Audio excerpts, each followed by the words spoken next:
to Nerdy 4. I'm Amy Brown, and on this episode, I have Jen O'Neill. We talk about how she is a stand-up comedian in Atlanta. She also was a co-producer of Red Clay Comedy Festival, which is a really cool comedy festival. We also talk about her love of food and how she has a little bit of a gluten allergy and how that can hurt your tummy and in different ways, and then how people are trying to fix that. We're not medical doctors, but we try to play with them on this episode. Welcome to Nerdy 4. Here we are on Nerdy 4. It's a podcast. It's a TV show. It's on YouTube. It's happening right now. I'm in my costume closet. I have a guest. I have a wonderful guest here. My friend Jen O'Neill is here. And hello. Yes, you can talk soon. I'm going to talk the most, but no, I'm just kidding. You do stand-up. You do podcasting. You love a lot of fun things. And you have been doing comedy in Atlanta for how long? About 9 years. 9 years. You also run a festival. Yes. The Red Clay Comedy Festival. The Red Clay Comedy Festival, which is one of the best festivals. So much fun. And I don't want to give away too much out of the top, so I'm going to ask you questions. Sure. Okay. Jen O'Neill, what are you nerdy for? I am nerdy for anything culinary. I love food. I love eating it. I love reading about it. I love looking at menus. I probably have every menu in the city. You are way too thin to have any of these interests. Oh my God, thank you, but no. I love eating. Are you Italian? Did you tell me you were Italian? That makes sense. I feel like Italian ladies can eat and then really appreciate food and still stay thin. Thank you for saying that. I don't believe that to be true, but I maybe it's because we're so manic and we're constantly like running around the kitchen. Like Italian moms do all the cooking, and then while everybody's sitting and eating, and we're running around, everybody making sure everybody has everything and bringing stuff to and from the table. The great provider. Yeah, it's so I have mixed feelings about being the person who had being cast by genetics and the XY chromosome that turned into I'm an XX, right? Is that how you make a female person? And the Y one makes a boy. Dos Equis, yeah, two X's. And then you have to be cast into the character that doesn't get to sit down and enjoy a meal. You know, I have it's like every 20th time it pisses me off. Like I love to cook for people. I love to take care of people. But it's like there'll be that one time where I'm like, you pieces of shit. Can you curse on here? You can. Okay. Yes. But we're just like when's my time to sit down? Like every once in a while I'll have those moments where I've had enough. But normally I love to do it, but it's that when you feel like it's not appreciated anymore, like then that's when I get angry. Yeah, like as long as everybody's happy, then I'm happy. I've seen movies where like the dad just lifts his arms up off the table and then the wife slides the food in underneath and clears like the first dish and puts in the second dish, and like he's like a big fat Italian guy with a bib, like the napkin trying around his, and I'm like, oh my God. I remember when I had a baby, and someone like brought me food and I started crying. I was like, thank you for taking care of me. Yes. I'm taking care of this baby. It just feels so, yes. You feel so cared for. When someone does it for me, I get very emotional because it's like, oh my God, thank you for feeding, taking care of me, taking care of my needs. I went to this Ethiopian restaurant and I had in Boulder, Colorado, because that's where it's so cultural. The best Ethiopian food is. And there was actually an old lady there from that culture, and I didn't know how to eat it. I just had a baby. It was like one of the first nights out to dinner after having a baby. And the lady took the bread and she dipped it in the big tray of food in the center, and she put it in my mouth. She fed me from her grandma hands. Aww. And I started weeping. I was like, thank you so much, Nana. Can I call you Nana? In other cultures, women go and live for like the first 6 months after having a baby. They go and live with other women, and the whole don't ask me what culture it is. I didn't read that much of the article. Yeah, definitely not the American culture. But it's like, You gotta get back to work. You live push in something out your pussy and you go back to work right yeah, now. I was back at work 3 weeks after I gave birth. And like I worked for, an old man that just didn't, he was like, every time he looked at me, like when I was pregnant, he was like, ugh. Like he thought I was like a liability. And Did he keep forgetting you're pregnant? He's just like, Jen. Yeah. Jen, can you move these chairs? What do you? We're gonna move all the file boxes yeah. now. He'd walk into the office and just be like, still, and then like, yeah, but they women, they go and live with other women, and the whole point is for the woman who just gave birth to be completely taken care of, so that they can recover. So their hoo-ha can come back together. The recovery is a really big deal that nobody ever talks about or acknowledges here.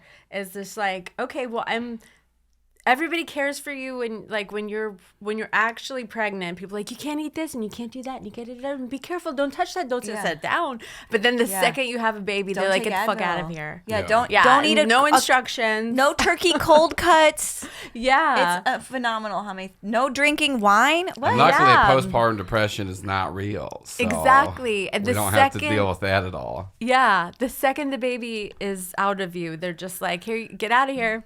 You got 24 hours in here. We're going to wake you up every 2 hours. You're not going to be able to sleep at all. Yeah. And you have to leave with 0 instructions, and nobody cares about your recovery or mental health. I had a friend after I gave birth. She gave me, and she didn't have kids yet. She gave me a potted plant as a welcome, like, to motherhood. And I'm like, are you kidding? I'm trying to keep a human alive. This is too much pressure. You have too much belief in my abilities to keep things alive to give me a potted plant. I killed it immediately. I've heard people say that you should not ask your friends, how can I help you? Or what do you need? You just because that gives them more stress, because then they have to figure out what they need. And it's just like, you should just show up and bring them food. Yeah, and they can do their laundry for them. Yeah. That's stuff like that. Oh, could you imagine doing so? Have you done a friend's laundry for them? I actually haven't. I don't know, it's like touching their underpants. I know. I don't know that I would want somebody doing my laundry. I don't think yeah. I know. And then I'm allergic to everything. They could do my kids' laundry. I wouldn't mind that. That's nice. Yeah. Yeah. Kids' laundry is benign and probably some skid marks, but we've all been there. And a child's poo-poo is adorable. Middle-aged lady poo-poo, not so much. I'd say one's less gross. I wouldn't say either are adorable. They're like, oh, don't worry, it's just a little child poop. We all love it. It's cuter. It is cute, especially a little turd just in the corner. Oh, who's been in here? Yeah. Joel's not ready to have kids. I don't ever want to have kids. Very well, that's good. Fine. Yeah. Good for you for saying that. I love when people know it. And it's like, good, don't. I have a niece and I love her to death. Yeah. And then I get to go hang out and then I leave. And then I don't have a child. That's amazing. Right? Chelsea Handler's having all of this, these advertisements. She's fake advertisements about how great her life is, that she doesn't have kids. I'm like, yeah, all of this is accurate. Yeah. Yeah. And the kids are expensive. Mm-hmm. It's time consuming. It's 18 years of your life minimum. Yeah. It's a lot. And if to not have to do that, yes. Yeah, sure. Eventually they're going to be mean to you. Oh, yeah. Not even that far into it. Mm-hmm. But so anyways, but good for both of you for having children and being lovely mothers. Thank you. I appreciate that. He's so cute. Lovely mothers. Lovely mothers. Yeah, that's a good idea for another podcast. Lovely mothers. Lovely mothers. Yeah. Oh my God, sounds a little like shit talk kids. Drinking martinis. That's what I'm saying. Yeah, it can be a lot of day drinking, and then tell an embarrassing story about how your kids suck. I had a friend, and she was pregnant and throwing up, and in the bathroom, and her other child walked by and jumped on her back and said, "Horsey, horsey." Oh God. Yeah. Lovely mothers will just be story upon story of I remember when my son punched me in the eye. It wasn't on purpose, but oh yeah, yeah, all the times they accidentally hurt you, or make you ruin your something favorite thing. Really messed up to you to cut you deeply, and they don't realize it. Yeah, that happens a lot. Oh. Okay, so back to food. Okay. Okay, I love food. I have a tricky relationship with it because I'm a white lady who's been on every diet since the beginning of time. I went to a women's college.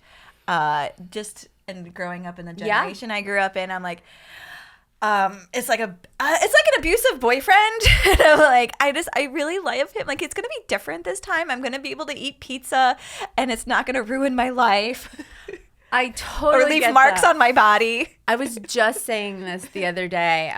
I was out to dinner. I was like, I like to find hole in the wall places. Like, now we have to go try this. We have to go try this. And my boyfriend was like, I'm really like, I love that you love food. And I was like, I love that I can say that I love food, because years ago when I've struggled with weight and eating disorders and because I'm just a woman. Every woman has struggled with eating disorders. And like, it's like, I love that I am in a place where I can just say it without it being a shameful thing or a dirty thing, or I have to worry about it getting out of control. And then I have to you know what I mean? And then diet or whatever. It's like, no, I'm finally at a place where I'm like, at a comfortable weight, and I'm happy, and I have a good relationship with food, and I can say that, I fucking love it. I love eating. I love food. I love cooking. I love looking at it. I love, you know what I mean? But like, in college, I was like, if you can't say you like to eat. Oh my God. I had a friend who was measuring her lettuce, weighing her lettuce. Oh God, I just don't miss those days at all. Like, I know, that right? just like is torture. It's torture. Yeah. Yeah. Because you have to eat. It's not like heroin. And you're like, okay, I have a problem with heroin. Right. I'm not going to go to a potluck and everyone's bringing a covered dish of heroin and you have to just walk by all the heroin and still have a little bit of heroin because you need a little bit of heroin to live. Yeah, my mom, who's Italian, she's dealt with my sister who has crazy eating habits. I've had crazy eating habits over the years. My ex-husband was vegan. My son is vegan. So she deals with all these like restrictions when she's cooking like the big Italian meals, and she does it but she's always just said like, God, I'd rather just be 10 pounds heavier and be happy. Yeah. You know what I mean? Like, and eat whatever I want. Sophia Loren said that too. Yeah, she said she was I'd rather motherfucking Sophia Loren, and she's a brick house and looks amazing. Yeah, exactly. Well, I mean, but she wasn't real thin. She was a little. Yeah, she was curvy and a brick house, a badunkadunk. She did. Yeah, yeah, and why not? Like, food is meant to be enjoyed, and I think it's all about finding. Do you have a healthy relationship with it? Do you have a hard? I don't do healthy relationships. I only do extremes. How are you living? Like, it's more fun to have extremes. It's like I'm fasting. Now I'm eating everything. Yeah. And I'm fasting again. Fasting is my worst nightmare. Oh God. I know, right? Oh, me too. I've gotten better at it though, because you have to like go into the part where it's burning your fat or something. I just get lightheaded and emotional. I'm like, maybe that's what fat burning feels like, is being lightheaded and emotional. I don't know. Yeah. I mean, it's just unnatural. It's just unnatural to not eat, I think. And so they say it's like it is natural because you wouldn't have necessarily food all the time. There's so many crazy levels. Like she won't listen to this because she doesn't care about anything that I do. My sister. But my sister used to be, and she struggled in the past for sure, but she was vegan, and then she moved to raw foodism, which is a more extreme version of veganism, which is where you only eat vegan food that's uncooked and it's raw, because they say that food isn't meant to be cooked and you lose all of its nutrients. And then there's an even more extreme level of raw foodism that's called mono-mealing. Oh my God. And where the argument is like, back in the caveman days, they didn't mix their foods. It was, you just had 11 cucumbers or like 20 bananas. So you eat 11 cucumbers for lunch. Or Sure, like 20... cavemen died at like 25, right? Like right. We didn't get a lot of like longer life expectancy until modern living and science. Oh my God. And it was just like, I would go to these like raw food dinners with her and stuff, and these meetups, and I just realized I'm like, oh, this is just an excuse for people to have an eating disorder. Like, these are this is disordered eating, and extreme, but people find they're people. They're little cult. Yeah, It's like Shiite eating. Yeah. Yeah, or Orthodox. It's just, I don't know. I can't, the extreme diets like that, I just can't do them anymore. And I can't. I think the human mind is fascinating to me, that it spins its wheels so much about all these silly things in our lives. And I don't know, like, we have this amazing instrument, but like this tool, and it's like, but what should I eat? Like, I can solve all these other problems, but no, let me just focus on this one thing about what I'm eating instead of All of your other issues. all of like, or solving the planet's problems, or Right. going to law school. I can't do that because I can't read. All right, I want to ask you about, do you have like strong feelings about gluten and European gluten versus regular gluten? It's funny that you say that because like 7 of my Italian family members have celiac. And so I like diagnosed celiac. I know that it affects me when I eat it, but I'm not diagnosed celiac. And I go back and forth and I trick my brain, and it's like another unhealthy thing where I'll be like, maybe I just like think I'm allergic to gluten, but I'm not really. And then I'll eat it, and then I'll be dying, and then I'll be like, I really can't eat it. And then, so I haven't eaten it in about a year. You're like Homer Simpson with that big sandwich he had from, like, he had a huge, like, 20-foot long sandwich, and he kept eating it. Yeah, and it yeah. went bad, and he would still go back and eat it. 'Cause he's like, I can't stay. He went to the trash bin and ate it out of the trash bin. He's Yeah. like, I can't stay mad at you, sandwich. So I have heard, I can't quit you, gluten. yeah, it's so hard because I love food so much, and like I want to enjoy everything. It's like, it's really hard for me. What are your, can I ask what your symptoms are? How do you know if you're allergic to gluten? For me, it's different for everybody, but for me, my joints just like lock up. Oh. And the last time I cheated, I had Total inflammation. total inflammation. And the last time I cheated, it was like a year ago. And I like went out on a date, and I was trying to be cool, and I didn't want to be like, actually, I can't eat gluten. Yeah. I like, because we went to a pizza place. Do you still so have I a was boner? like- yeah. And so like I was like, yeah, the pizza was just great, and like I ate it, and then like 2 days later, I took my son to New York City for a mother-son trip or whatever, and my whole body, I couldn't even like walk down the street. Whoa. And I was like miserable because I wanted him to have a good time, so I powered through it. But then every time I would like go into a public restroom, I would just start sobbing because I was in so much pain. Did you take Advil? I took everything. I took Wow. Advil, This is wild. probiotics, everything that I could do to get like the gluten out of my system, but it was so painful, and that's when I knew I was like, I cannot eat it anymore. Golly. Do Yeah. you have have you tried, like, because people are like, I can have the European gluten and not have a So, reaction. I just went to Italy, and I was so tempted to do that, to try that. Yeah. But in Italy, they're so good about gluten-free food because they treat it like a real illness there. Because a lot of Mediterranean blood and Italian people have celiac. And so they are, and it was just introduced here, I want to say in the 80s, but they've known about celiac for many, many, many years. They also care about people's health care and stuff too. They That's do. That's a big difference. The amount of smoking, I think I'm gonna go. Well, But with you gotta, food, they take you gotta food balance seriously. it The somehow. 10-year-olds with Yeah. their bucket of wine. They take food really seriously, and They to do. them that is life, and that's Yeah. joy. And so they're so good about, like, if you tell them that you're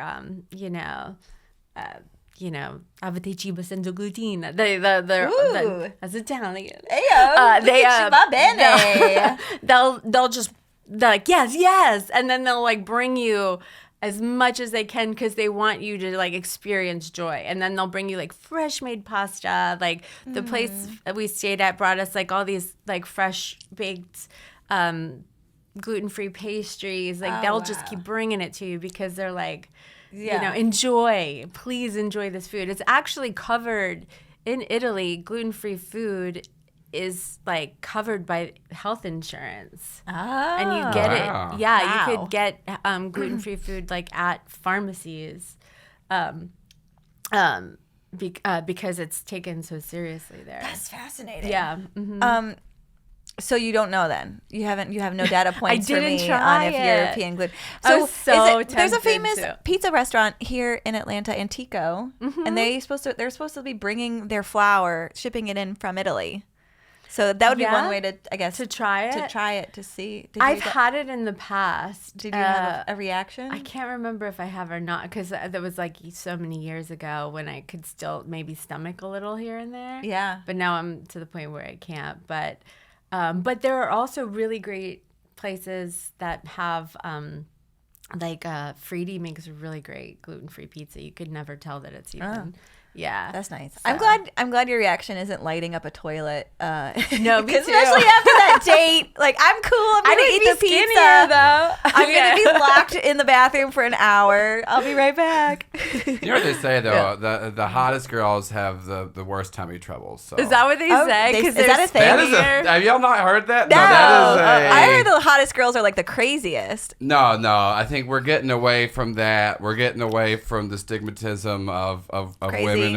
Women are unstable because patriarchy sucks for them, and we're just moving into hot women have tummy troubles. Have tummy troubles. like Well, that. you know, your tummy is the root of everything, so it could affect your brain, right? It's like your immune system's in your tummy. Yeah, and Which could trigger your immune response of basically you have like a flash of arthritis all over your body is what happens. Mm-hmm. Yeah, it's awful. But what about, okay, this is turning into a medical show. I know. Have you heard about the thing where they take some poo-poo out of someone's, like your spouse's poo-poo area, and they put it in your tummy so that you can get the flora and the fauna? Why your spouses? Because it's someone like, or someone related to you or something like that. Like it's not a stranger's poo-poo, I guess. Now, is this a doctor or is this a man on the street who's like, if you come back in this van, I'll take some shit and I'll put it in your stomach. It does sound some poo-poo in I you. do have to be nude for this procedure, and that's because of science.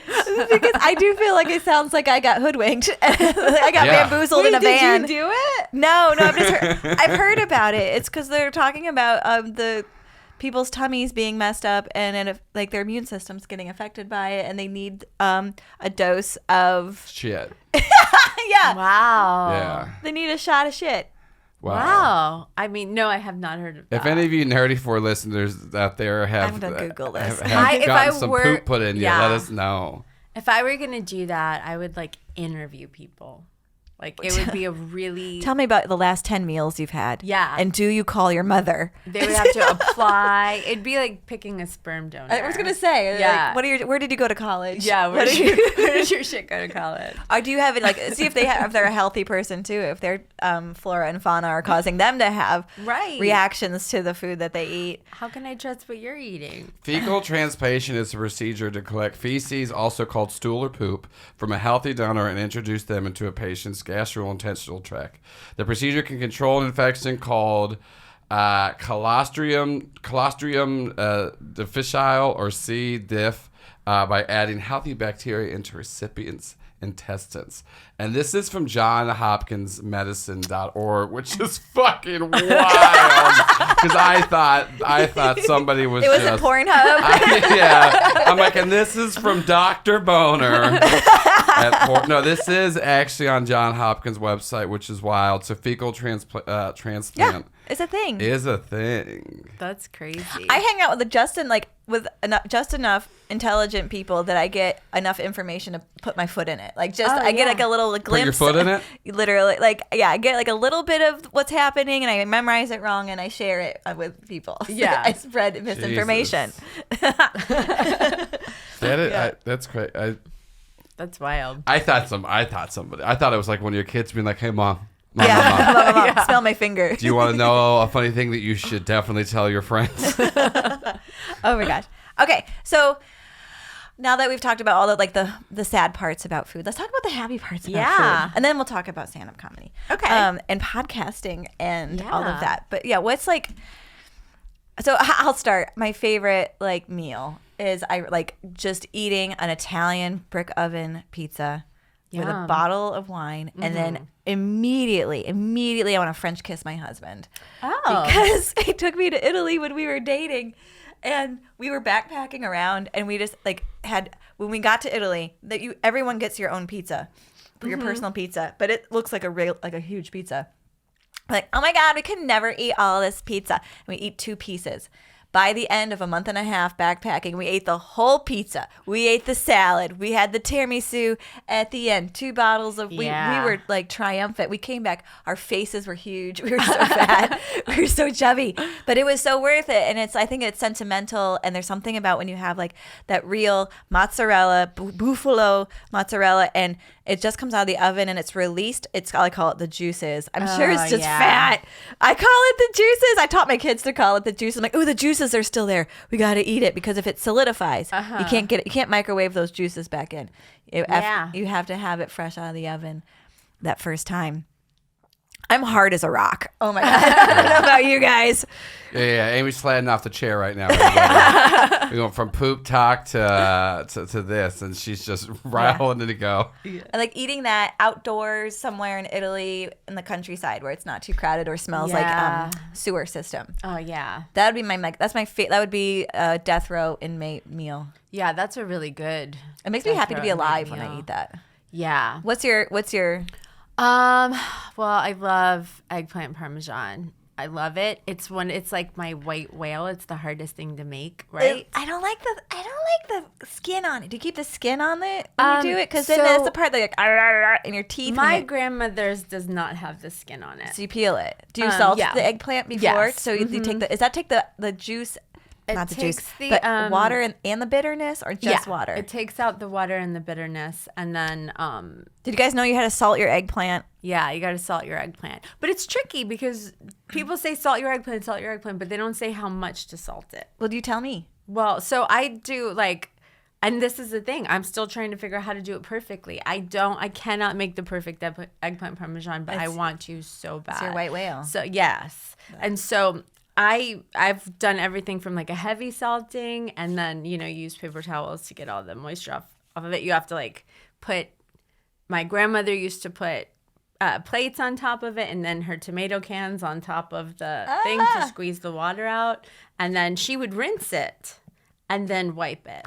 So it's so she was getting the salt off, but I've read different things. I don't know. But then there's so many different kinds of eggplant parmesan. Like there's a place that we always order from. It's called Capozzi's. It's in Marietta. My mom orders from it all the time. But they have super thin, and it's not breaded. Okay. Yeah, and it's amazing. So I just really want to find my own. You want to find your eggplant parmesan. So I love an eggplant parmesan because I can't make it perfectly. So I like when people make that for me, but but my favorite, comfort meal is, just a big pot of sauce with meatballs and sausage in it. It's been sitting all day long, and the fennel, my I love fennel in a sausage. Yeah. That's it's a just wonderful flavor. My grandmother's cooking. Really. Oh, was she a nona? Was she? Did she have huge tits? And she'd hug you, and your head would just get bounce off of them. My grandmother was a teeny tiny little Spitfire. How could she be a good grandma without fat knockers? Yeah. Where are you gonna put your head? I guess she had boobs. I don't know.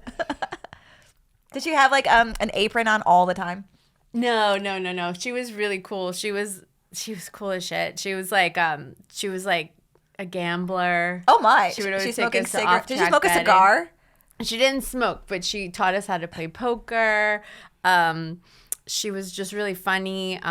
She was teeny tiny. Oh but my, that's nobody where you get it ever from. messed with Anna Pizzo. Heyo, Yeah. Pizzo. Yeah. That's a sassy last name for sure. She was sassy. She was really cool and funny, but also no nonsense. And you don't mess with her. You don't mess with, Yeah, but I love it when a small person can command that much authority. Yeah. Everyone's afraid of Nana. Nana is 5 feet tall. Yeah. But they still run the roost. Rule the roost. For sure. Mm-hmm. I'm terrible at idioms. I memorized them all wrong. I just want to say we got to put a lot of irons in the fryer. Same way. I'm always saying something is that how you say it? Is that the phrase? Oh my gosh. Okay. So eggplant parmesan, I still don't like it. like eggplant parmesan. You don't like the seeds in it, or you don't like the skin? I just every time if I get it, I'm like, I could have had pizza. I think that's what it is. You're so cultured. Okay, let's talk about your relationship with stand-up, and then Red Clay, and then podcasting. Sure. Okay, so how long have you been doing stand-up? About 9 years. Oh, yay. 9 years. And do you love it? What's your journey? I know because people take turns loving it or hating it or taking a break or, yeah. Where I'm at right now is I'm ready to get back in. But I did take I think COVID just kind of set everybody back. I think it was a mixture of COVID and the growth of the city.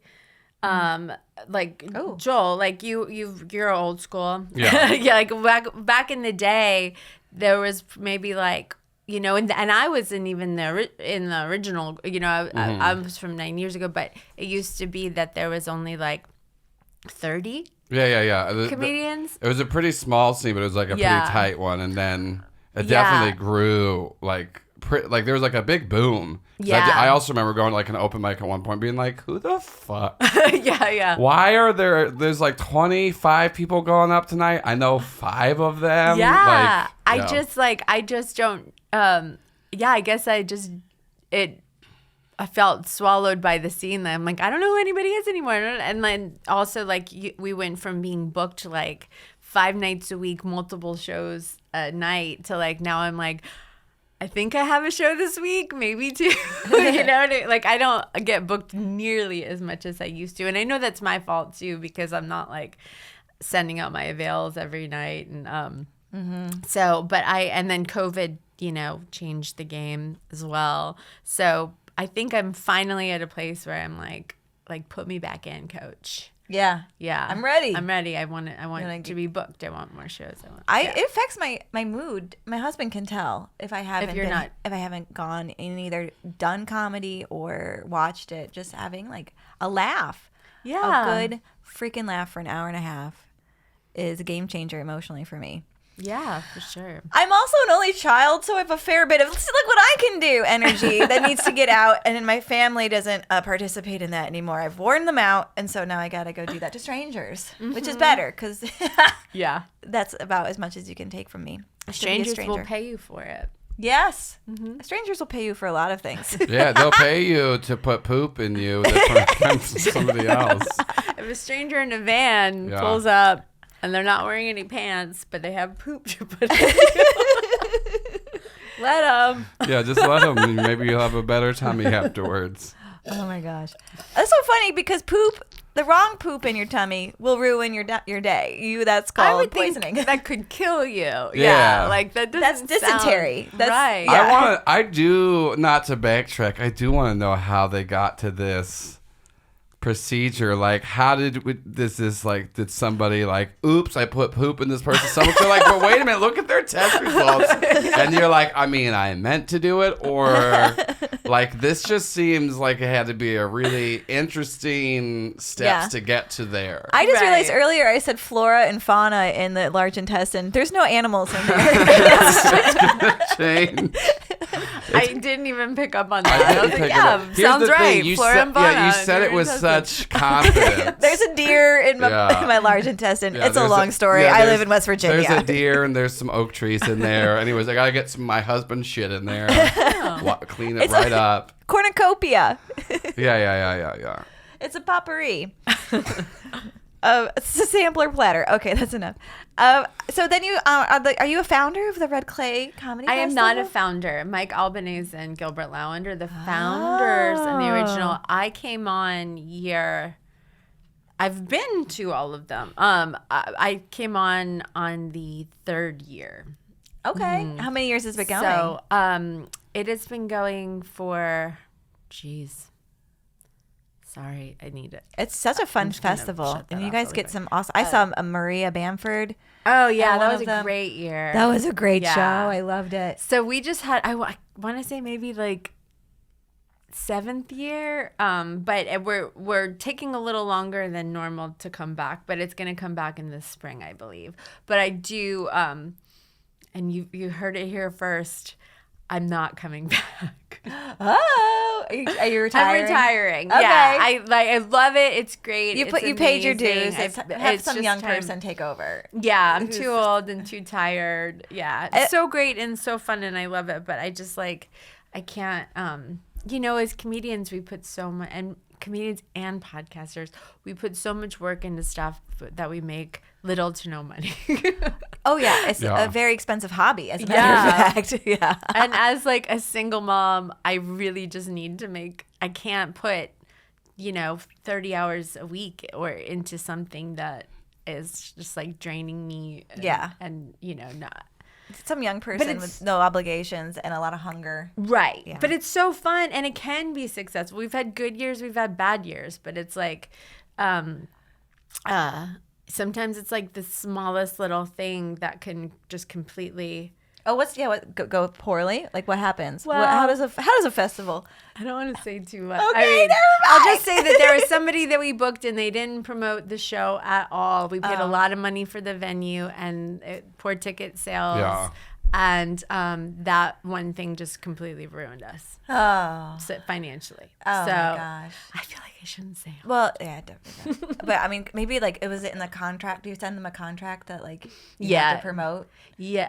Well, yeah, all of that was in there, yeah. Oh, wow. So you have to either yeah, there's nothing you can do because you don't. Yeah, that's the hard thing about contracts is Yeah. you can be like, we're going to enforce this, and then they don't do it, and you're like, shit, now we got to get money for a lawyer and to actually try to have recourse, and then also that doesn't help right now. Right. Yeah. Ooh. I feel like I'm saying way too much. I don't know anything about it, so I haven't heard. But I also don't hang out enough at late night to know all the gossip. So I don't know. Yeah.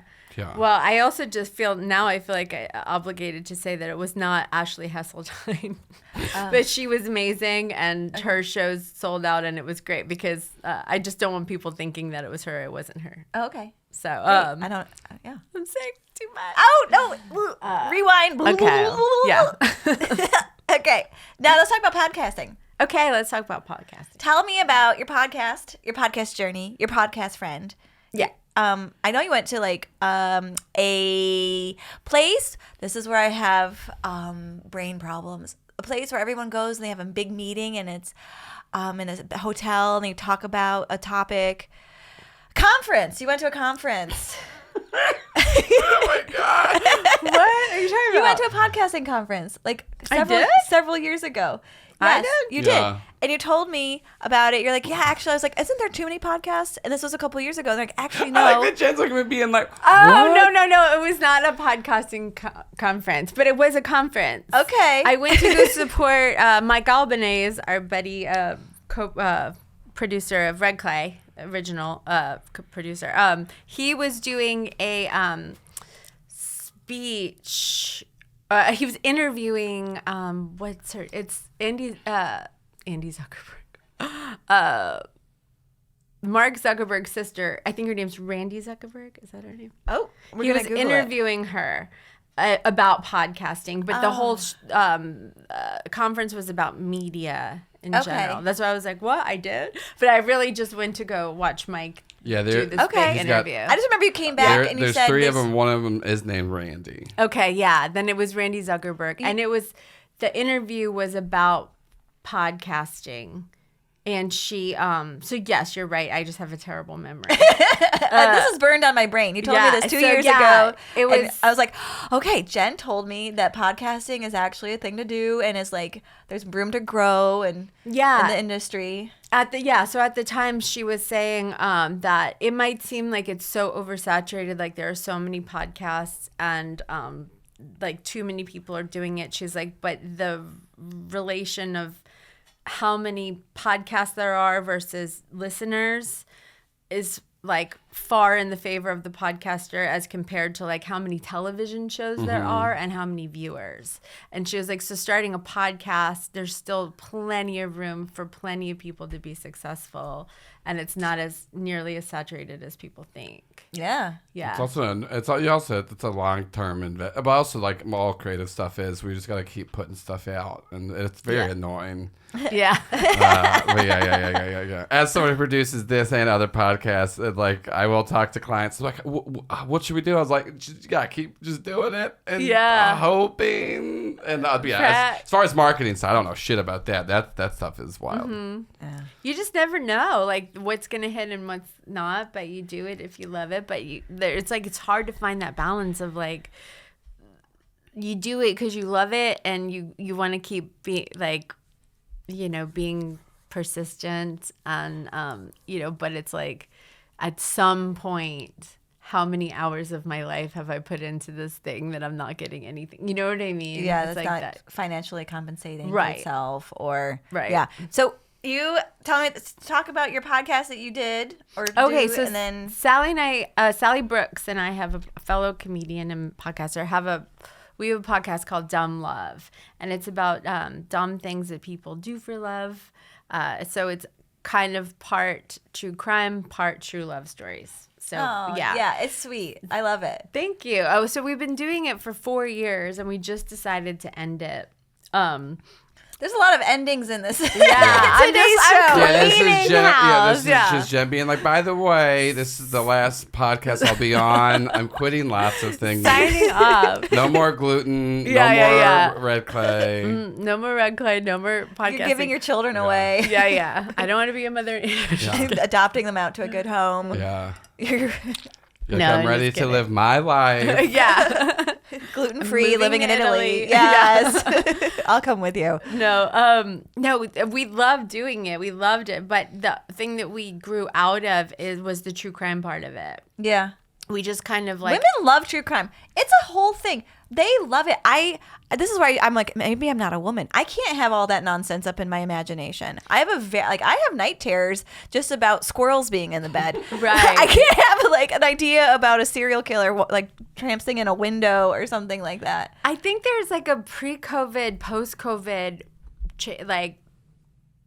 change that happened too with true crime was just that like for me, I don't know, just like the world changed and it's so heavy now. Yeah. Like, I mean, things are getting better. But I'm just saying there was so much heaviness in the last 4 years. I was like, why would I want to spend more time diving into? And when you research for a true crime podcast, you have to like wade through the worst of the worst. They have like people who have headlines, like all these horrific headlines, and it was just like we just couldn't stomach it anymore. There's people who have to like go through the internet and look for child porn. And it ruins their lives. My sister-in-law's sister, that is her full-time job, she is a cyber police officer, and her whole life's work is like she has to see the most horrific things all day long. Oh my God. And I feel for her. I want to buy her a pizza. You should. Yeah, my sister-in-law's she works for the TBI as like a forensic scientist, and then sometimes she'll go in as like an expert witness. That's it's the state level like version of FBI. Some states have it, some don't. But for Tennessee, but like most of her cases are child involving or rape involving. And so anytime I'm up at her house, I'm like, hey, can I get you anything? Can I do anything? She's like, no. I'm like, I know what your fucking job is. Yeah, sit Can down. I like Can I just go get you a drink? Can I help make dinner tonight? Because like. Right. I would kill myself. That's so What good do you even to do to relax if that's what your day is? You can't come home and watch NCS or all those letter ones. Like, is it you put Teletubbies on? Do you like put Mr. Rogers on? Do something soothing? Mm-hmm. Like, how can you decompress after seeing? I bet they have like PTSD. Yeah, absolutely. That's got to affect your psyche. I mean, the Meredith, I can't think of her last name right now. She was married to Patton Oswalt. Yeah. You know, she dedicated her life's work to finding the Golden State Killer, and I think it ultimately like really all took her down. and then after she passed, like her research that she did the bulk of like was what Wow. Yeah. And it was a cop. And so It was a cop? It was a cop. I have goose pimples. Yeah, it's weird. It's like cops aren't good people. It's wild. I know we need good ones, and then I think like I have our system doesn't allow them. Sammy has a friend who was like the person you want to have be the police officer, and he's like, I can't take it anymore. Like he just left the force because it's such a bad rep right now. Oh, God. What were we chatting about? Yeah, I know. I feel like I'm like podcasting. True crime. I feel like I'm True not crime. very funny. So anyway, so we're So you don't starting do that. a new podcast. Yes. What's your new so podcast? we're gonna keep podcasting. It's called The Ridiculist. Okay. It's just talking. It's just gonna be lighthearted, fun, and funny, and it's just where we because we do it a lot on Dumb Love. In the beginning, we always do what's called quickies or quick stories about love related stuff, but we pull up sometimes these like BuzzFeed listicles or articles or whatever, we read them to each other, and they're usually hilarious. Oh, that's fun. And so we're just going to make the podcast just about like top 10s, listicles, but now we could open it up to all kinds of subjects. Yeah. That's really fun. So- It sounds like you're going to channel light energy and put it right into people's ear holes. That's what I want to do. Yeah, a little pick me up. You wouldn't think so. Like, I feel like I've just been a total downer on this episode. I'm like, actually. Like Wednesday Addams energy. Yeah, I'm allergic to it's not color. my personality at all. I don't know. I'm not being myself today. No, you're great. You're wonderful. You've got a case of wine downstairs. I'm excited. Oh, yeah. So, okay, can you spell this so people can search it? Sure. Ridiculous. It's RIDICULIST. Is that Ridiculous. a genre? Because you said there's lists like that. Well, yeah, we call them listicles. It's like Is that a thing that you've listicles? made up, or is that a No, thing that's out in the listicles is- It's a real world? thing. No, that's the thing that the young kids say. Amy. Listicles? Yeah, it's basically articles that Is this supposed to be like testicles, but with lists? This sounds like something my child made up. lists and articles. It's articles, but it's I'm learning so much today. Listicles has been around for like over a decade. I don't read. I think it's just it's a way to get content. Yeah. And it's a way for So people. a list of articles. It's an article. We're clipping this.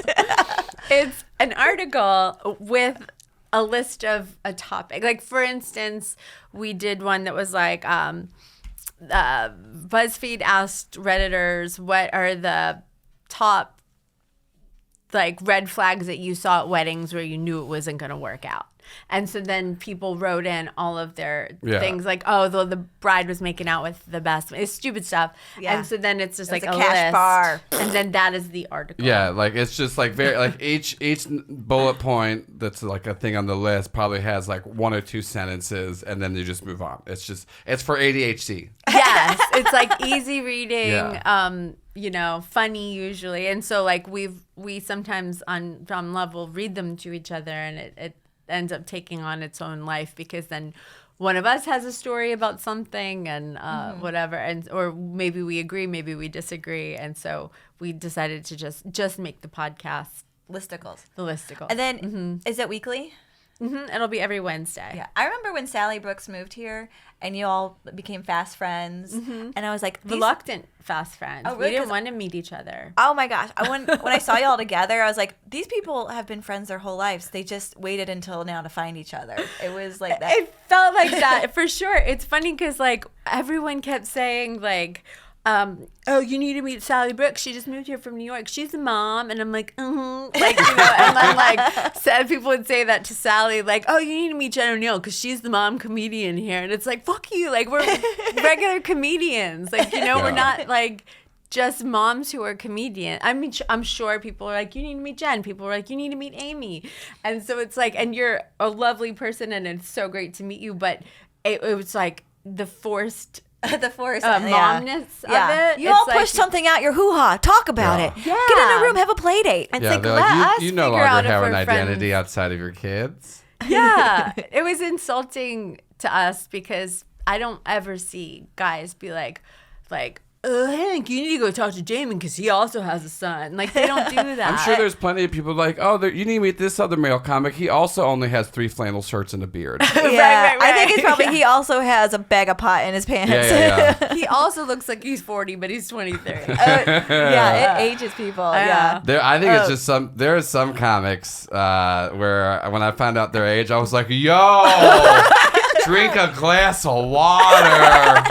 My God, I'm not saying I'm over here killing it or anything, but Jesus, Oh, my I gosh. thought we were the Yeah. same age. Do you know how frustrating that is for for us, where we feel the pressure that we have to like look cute and be a certain way. It's like for women who are comedians, we feel this pressure to like, you have to be funny, but you also have to like be attractive and whatever. And then there's just like, yeah, you can just have any dude with the biggest belly, beard, smells, hasn't washed his clothes in like, I just 6 weeks, had a and they're the montage in funniest front of my thing eyes. ever, and nobody expects anything else out of them but to just be funny. Yeah, clothes not It's fitting. hard. Yeah.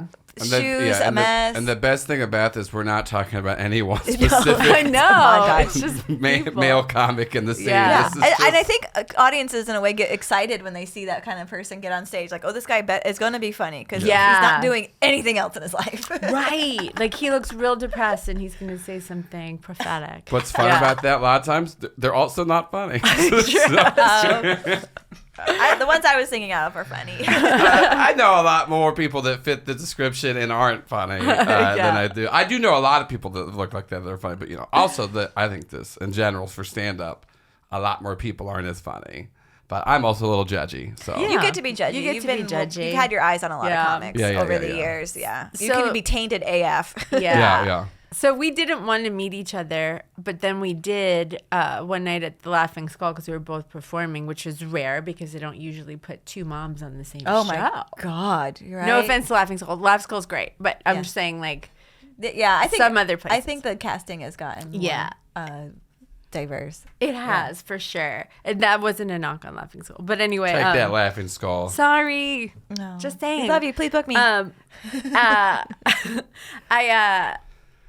And then we ended up, it was just so funny because then the very next day we ran into each other in the snack aisle at Aldi. And we were like, oh, we're fucking moms. And so we decided that we would totally lean into it. So we used to have a show called Snack Time that we did at a bar called Mother. Yeah. And the I came to whole- that first one. Yeah. I 'Cause we was went- so excited for the concept. Yeah. The Yeah. idea is that we would totally. And you put candy out around for everyone. Yes, we gave snacks and candy and stuff to people that performed, and we were like, "Oh, isn't he so handsome? Look at him! Oh, he did such a good job!" Like we were like overly moms because we're like, "You want it? You got it." Yeah. We're moms. Let's And mom so- it. But it lasted a few months, and shows run its course. Right. There's so many shows going on. All right. Okay. So is your podcast also a video thing that's going to be on YouTube, or is it just Yes, a podcast? it will be on YouTube. And where do people find that? It'll be on YouTube. You're doing great, buddy. Is Sally in charge are of that? Sally questions. These are Sally questions. Is it going to be on her? Are you going to have your own channel? I think we're gonna have a new channel. Yeah. Okay. Mhm. We And have a it's- Dumb Love one right now, but we'll. rename it. Mm-hmm. That's cool. Yeah. Awesome. Okay. And we're going to, I think, go into our nerd questions. Okay. We're going to find out how much of a nerd you are and what kind of nerd. Sure. Are you prepared? Yeah. Okay. Okay. Have you ever been to Dragon Con? Yes, and I was Googling tickets this morning. Okay. Literally before I came here, I was like, oh. Yeah, it's coming up. I've never been. I want to Yeah. go this year. Oh, it's so fun. Yeah. Go with me. Okay. I want to interview Okay. people and I find out what kind of nerds they are Yeah. at Dragon Okay. Con. Okay. I'm planting a seed universe. Have you ever ridden on a unicycle? I don't think I could. It's hard. Yeah. Do you play an instrument, like a woodwind instrument or anything like that? I played the stand-up bass. Whoa. Okay. Out of Left Park, we've got a stand-up bass. That's our first stand-up bass on Nerdy 4. Was it bigger than you? It sure was. Do you have a picture of your grandmother holding it? No, but my poor parent, we had to like rent one to keep at home because it was too busy to go back and forth from school. So I had a school one and a home one, and it was so big that it could only fit in my parents' bedroom. And so it was just like, and I picked it for no other reason than it looked so obnoxious. I was like, that one. That one. Yeah, That'll get some I eyes like- on me. It wasn't, I like, Or did you like I to love hide the sound. behind it? Did you? A stand-up bass is the one where you pluck it, right? You like hold. I dun, sat dun, on a dun, dun, stool. dun, dun, dun. Yeah. So do you listen to a lot of stand-up bass as an adult? I actually love the stand-up bass as an adult, and I love seeing one, on It's like in stage. jazz music usually, right? Yeah. They don't have it in the orchestra, do they? Were you in like the jazz? They have it in the orchestra? Sure, yeah. I was in the orchestra. Do you ever do a bow on it? Or is it, oh, you do a bow on the stand-up bass. I'm Yes. learning a lot. I have a friend whose child has an instrument that's so large, she has to decide, oh wait, which car are we taking to school today? Is the instrument going to fit? Yeah, it was it the tuba? What was it? I don't remember which kind of It probably was a stand-up bass because you couldn't get can't it back take and it. forth. Yeah, You can't take it back but and I mean, forth. that's what makes the Jaws music. Is Oh. a bow. Oh, on a stand-up It's bass, a not a stand-up bass cello. and a bow. That is fascinating. There Well, we are nerding out today about music and Jaws and sound effects. Okay. Are you a Lego person? Do you have like an adult Lego thing? It's funny. I never cared about Legos. My kids like Legos, and I can totally find enjoyment of doing Legos with my kids. Okay. But I'm not like an adult. That's not, yeah. It's not, you're not making it weird. No. Do you have a cape? No. Oh my goodness. No cape. Have you ever held a ferret?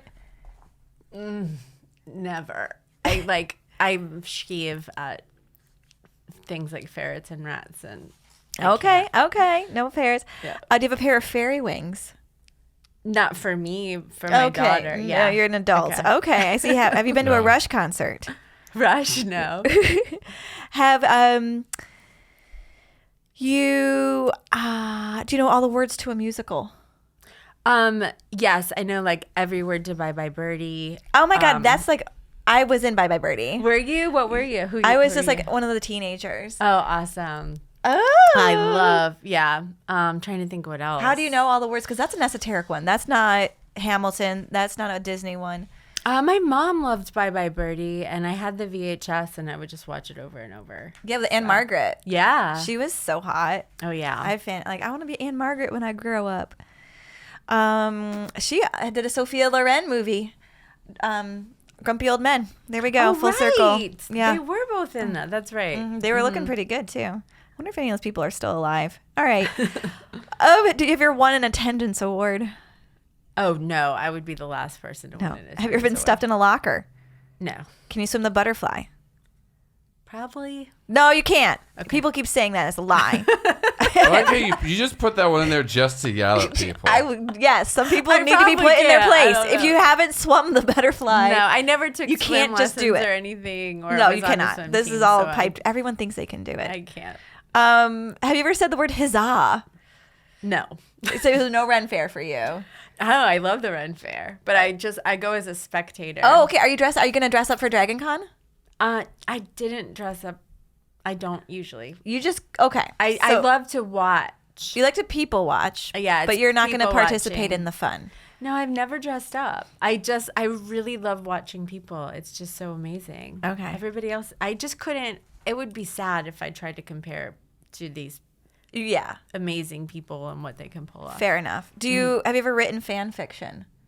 No. Have you ever said that's not canon about something? No, what does that even mean? It means it's like when people talk about Star Wars and like it's not a part of the original idea of Star Wars. okay. And then your son just starts talking for an hour about it and you just kind of glaze over and think about what you're going to eat for dinner. That's what happens. I do notice that you have Huzzah written as Hiza. Isn't it Huzzah? Maybe, but that's how I have to write it so I can read it, right? I'm so dyslexic. Yeah. Do you like school supply shopping? I like the smell of it. Have you been shoved in a locker? Did I ask you that yet? No. Okay. Do you have binoculars for looking at birds?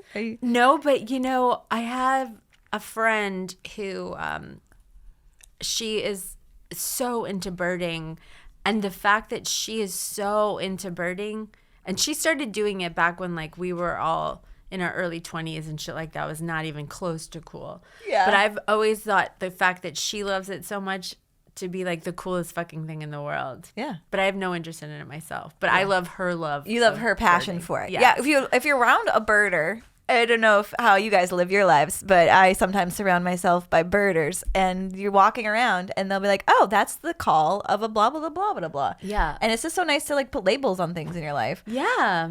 It's fun to know them. I downloaded a bird app. That's how many years old I am right now. Really? I downloaded a Good bird for app and I'm you. sharing it with my husband. And you take a picture of the bird and you collect them all. I think it's like Pokemon It's like for old Pokemon. people. Yeah, I love that for you. And I mean that in not that like bitchy way that people say Yeah. I love that for you. I mean it. Thank you. So you liked Bye Bye Birdie, but you were not in it. No. You like Dragon Con, but you're not in it. Right. You like the Ren Fair, but you don't do it. Right. You like the stand-up bass, But I don't play it anymore. but you don't play it anymore. You Right. like gluten, but you don't eat it. No, I'm Yes. teasing. You like running red clay, but you don't do it. No, I'm just teasing. Right.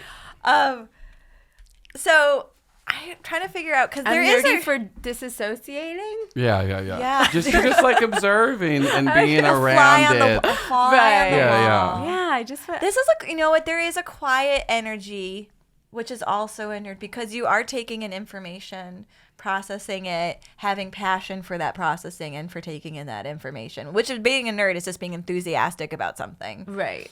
Has there been anything in your life like you're like, oh yeah, no, I saw all of those in person live. I like that you were so passionate about that you had to do all of it, or like be at a waiting outside for a release overnight, or There's definitely been like concerts where I've gotten there like crazy early and had to be in the front.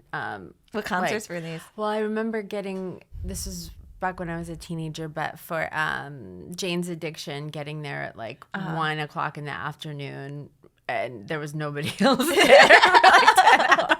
It was at the International Ballroom, which doesn't exist anymore. But I used to be like that with shows. I don't really get there that early anymore for stuff like that. But I will say one thing that I was totally obsessed with was the entire series of The Sopranos. Okay. I own. Is that your box Italian set. roots coming through? Yeah, it was just very Or do you- comforting for me. Was it? Yeah, it really was. Is your Italian family from like the Mafia in New Jersey area? Long Island. Long Yeah. Island's okay. Yeah. But we did have Mafia roots? Yeah, I mean, none of Is that my why- living is that- family right now. Is that why Like- your grandmother had all that power? Well, She knew somebody. She knows She's some done people. true crime podcast. She knows not to incriminate herself right now. No, it was on my grandfather's side, her husband's side. Mm-hmm. So my grandmother's husband's side. Yeah, so she knew how to she knew how to command respect, or you're gonna be sleeping with the fishes. Right. Mm-hmm. Yeah. Did she say that to you? Ever? I remember one time when I was married, before I was married, I remember she said to me one time, she goes, I was talking to her on the phone and she was like, how are you? How's your love? And I was like, he's fine. And she goes, because I told him last time I saw him that if he ever does anything to hurt you, grandma's connected. And I laughed and I was like, no, we're not. And like, she was like, what do you think we did? And I was like, what do you mean? Wow. And I was like, what do you mean? And she was like, talk to your mother. And then I asked my mom and I was like, Mom, grandma says we're connected. Like, she's kidding, right? And she was like, well. And so then it was my mom's grandfather that was actually murdered. Oh. Because of OG. the mafia. Because of the mafia. And so there's all these like tales about all this money being hidden in a house in upstate New York, but people have went and looked for it, but They couldn't find it. tore open the walls, couldn't find anything. So your grandfather hid the money and then he was knocked off. Is my that mother's grandfather. Your mother's grandfather. So he hid the money. He was murdered outside of his restaurant. Oh, It's very that's such an Italian sentence. Was he holding a cannoli at the time? Let's make this more Italian. I don't know, but it's Did it he was have just like a glass? Love that you're adding the only props reason to I'm this even murder a story. glass of wine, not a wine Yeah. glass, just a cup with wine in it. The only reason I'm Red even wine. saying this is because but when my grandmother was still alive, there was a comedian. His name was Sam G. Do you remember Sam G? Yeah. And he had a podcast and had me on it and wanted to talk about the mafia. And before I told my grandmother that I was doing this podcast, I planned to talk about like The Sopranos and Goodfellas and just movies that I liked. And my grandma was like, I'll talk to him. And I was like, really? And she was like, yeah. And so like Sam called my grandmother and she And I'm so happy that we did this because I have a The recording of her it. voice. Yeah. But she spilled the beans and she was like, why do I care? I'm going to die any day now. So she like told him everything. It was really funny. Yeah. So I feel okay with talking about it. Right? Does she know who stole the art out of that museum in Boston? No, I don't think so. Never mind. I don't know a lot about the Mafia. So Stanley Tucci has a series about Italian food, and he goes, love it. I love it too. You can watch it on the airplane and just get hungry.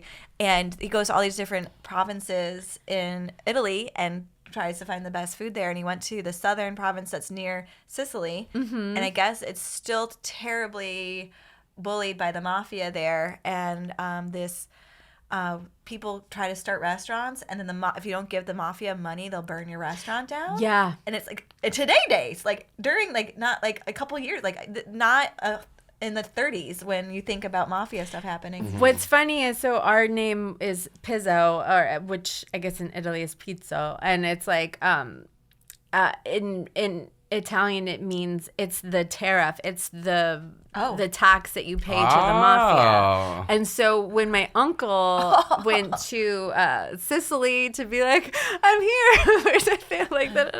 Like to like talk about and like learn about his family, and they found out he was a Pizzo, they were like, you don't say that here, like don't tell anybody that use that's your mother's name. maiden name. Yeah, because they don't take kindly. Yeah. So tariffs. Yeah, I mean, like your name is like, I'm a state tax. I'm an IRS. Or the New Hampshire IRS. Yeah.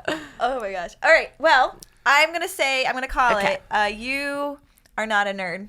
Oh, really? But you speak the language. Okay. I think you are able to move in and out of nerd culture. You're fluent in you're nerd. like a day walker. You're a day walker. Okay. Yeah. I like that. Because you have cool girl vibes. Oh, thanks. Yeah. And did you have a lot of friends in high school? I had like 6 friends, but we were all the bad kids. 6 friends, and the bad kid's definitely a cool girl here. Cool girl alert. Cool girl's in my costume closet. And I'm still friends. We're having dinner on Sunday. It's still good friends with all those 6 girls. That's fantastic. Yeah. Yeah. But I'm glad that you like to go to Dragon Con and you like to experience our culture. I love And it. you're not shoving. Have you shoved anyone in a locker? I need to turn all these questions on their head. No, okay. no. That I wouldn't. No, You're I'm too not nice. You're not aggressive. Do you have a friend that was the aggressor? No, there were 2 groups of bad kids. There was us, and then there was another group of girls who called themselves the Bitch Squad. And we were like Coming in kind of hot. rival gangs. And the Bitch Squad were Was just this in a the 50s? bunch Is of this- bitches. is this- And we weren't, that wasn't our thing. We were bad because we like got into trouble, but we weren't bad because we wanted to fight anybody. This sounds like Grease Lightning, like the was. Grease music. Like, do you guys have jackets? Did you have little scarves, little kerchiefs? People called us the Wixen clan. The WC is what they called us. Wixen, like witches? Because my friend Corey, it was her last name was Wixen, and all the parties were always at the Wixen house. Oh, were you partying when you were young? Yeah. Oh my, yeah, definitely a cool girl. Oh my gosh. So I've still never tried alcohol. No, I'm just like liar. I've drinking with you many times. I know. I think I'm gonna have a cocktail at lunch today. That's where I'm Nice. at. Well, thank you, Jen. Thank you so much, and tell everybody where they can see you and find you. So my Instagram it's Jen O'Neill. Also I have a website that hasn't been updated in 4 years. Don't go there. And we still have like 4 years worth of Dumb Love that you can definitely listen to. Dumb Love podcast, and stay tuned. Follow us there for more updates on our new podcast, The Ridiculous. Yeah, send me those links, and I'll put them in the paperwork part of the thing. I don't know. Description. Thank you. Conference. All right. Thank you so much for coming. Yay. Thank you for having me.